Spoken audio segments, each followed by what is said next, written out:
Ladies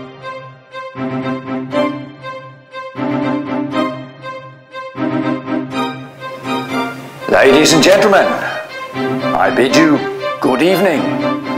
Charles Dickens at your service. The author, the chief, the actor, the inimitable boss. The champion of childhood innocence.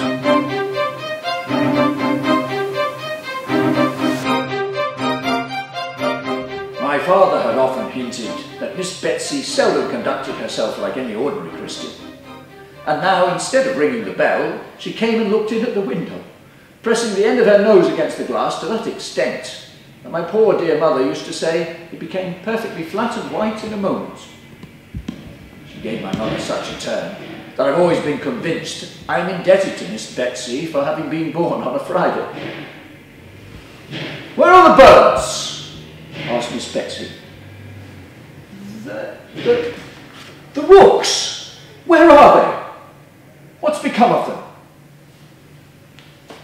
"There haven't been any since we've lived here," said my mother. Mr. Copperfield thought it was quite a large rookery, but the nests were very old and the birds have deserted them a long while." "David Copperfield all over," cried Miss Betsy. "Calls a house a rookery when there is not a rook near it, and takes the birds on trust because he could see the nests." "Mr. Copperfield," returned my mother, "is dead, and if you dare to speak unkindly of him to me—" My poor dear mother, I suppose, had some momentary intention of committing assault and battery upon my aunt, who could easily have settled her with one hand, even if my mother had been in far better training for such an encounter than she was that evening. But it passed with the action of rising from her chair, and she sat down again very meekly and fainted. When she came to herself, or when Miss Betsy had recovered her, whichever it was, she found the latter standing at the window. "Have some tea." Dear me, do you think it'll do me any good?" "Of course it will. It's nothing but fancy. What do you call your girl?" "I don't know that it'll be a girl yet, ma'am," returned my mother innocently. "Bless the baby!" exclaimed Miss Betsy.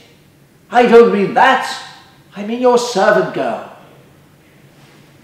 "Peggotty," said my mother. "Peggotty, tea. Your mistress is a little unwell. Don't dawdle.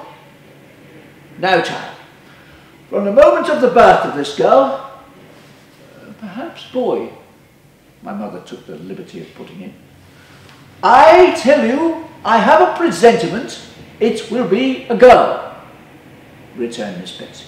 "Don't interrupt. From the moment of this girl's birth, I intend to be her friend, child.